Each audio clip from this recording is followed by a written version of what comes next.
لیکن مقطعات تو یہ کوڈ ورڈز ہیں قرآن کے، الف لام میم نہیں پتا، قاف.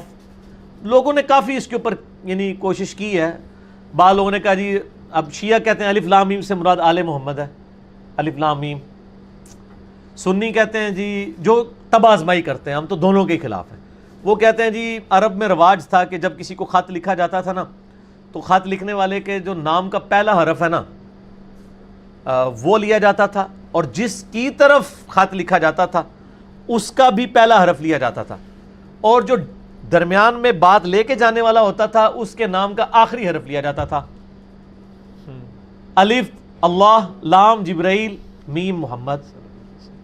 تو یہ یعنی لوگوں نے تب آزمائی کی ہے. چونکہ نبی صلی اللہ علیہ وآلہ وسلم خاموش ہیں اور اس سے کوئی قرآن و حدیث میں فرق نہیں پڑنا، کوئی دین کام نہیں ہو جانا. اللہ نے لفظ استعمال کیا ہے کہ ہن ام الکتاب، کتاب کی، قرآن کی ماں اور جڑ وہی آیات ہیں جو محکمات ہیں.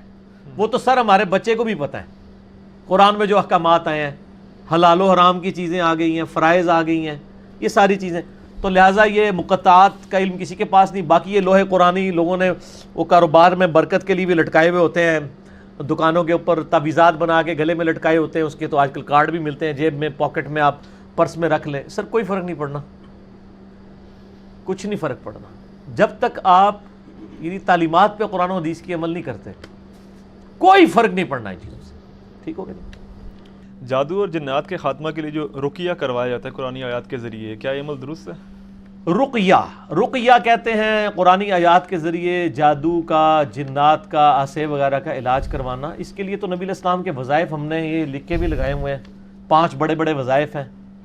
آیت الکرسی صبح و شام 1 دفعہ، آخری 3 کل 3 دفعہ صبح و شام، اور بسم اللہ الذی لا یضر والی دعا، اور اعوذ بکلمات اللہ التامہ والی دعا، اور لا الہ الا اللہ وحدہ لا شریک لہ.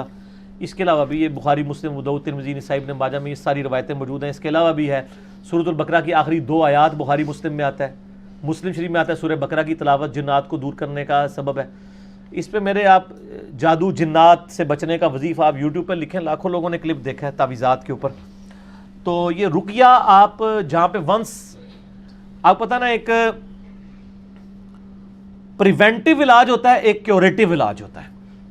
سر سائنس کے بغیر آپ دین بھی نہیں سمجھا سکتے لوگوں کو. پریونٹیو علاج یہ ہوتا ہے کہ بیماری ہونے سے پہلے آپ علاج کر لیں، جیسے کہ ویکسینیشن ہے. کیوریٹیو علاج یہ ہوتا ہے کہ جب بیماری ہو جائے پھر وہ ویکسین سے علاج نہیں ہوتا، بلکہ بیماری بڑھ جاتی ہے، کیونکہ وہ اسی بیماری کے جراثیم ہوتے ہیں. ویکسینیشن کیا ہوتی ہے کہ جس کی آپ ویکسینیشن کر رہے ہیں اس بیماری کے کمزور جراثیم آپ کے جسم میں ٹیکے سے داخل کر دیے جاتے ہیں. آپ کے جسم کا نظام اللہ نے بڑا محکم بنایا ہے. وہ جسم ان جراثیم سے لڑتا ہے، ان جراثیم کو شکست دے دیتا ہے. اب جب وہ اوریجنل جراثیم آتے ہیں نا تو جسم پہلے ہی واسطے کہتا ہے انہیں تاک لینے انہوں 6 چھکے ماریں گے، تو پھر جسم ان کو شکست دے دیتا ہے. لیکن جس بندے کو پہلے بیماری لگی ہوئی ہے اس کو آپ جراثیم والا ٹیکہ لگائیں ویکسین کا تو وہ تو الٹا ہی شاید اثر کرے. تو اس لیے کیوریٹیو علاج یہ ہوتا ہے کہ وہ پھر ڈیفرنٹ اینٹی بایوٹک سے، باقی چیزوں سے. اسی طریقے سے جو رقیہ ہے یہ بھی کیوریٹیو علاج ہے، یہ پریونٹیو نہیں ہے. پریونٹیو تو یہی والا علاج ہے، آخری 3 صورتیں پڑھ کے رات کو سونے سے پہلے، بخاری مسلم میں آتا ہے المعوذات، 3 پناہ دینے والی صورتیں 3 دفعہ پڑھ کے پھونک کے تو اپنے جسم پہ مل کے نبی علیہ السلام سویا کرتے تھے. میرے بلو کارڈ کے اندر بھی یہ ذکر موجود ہے.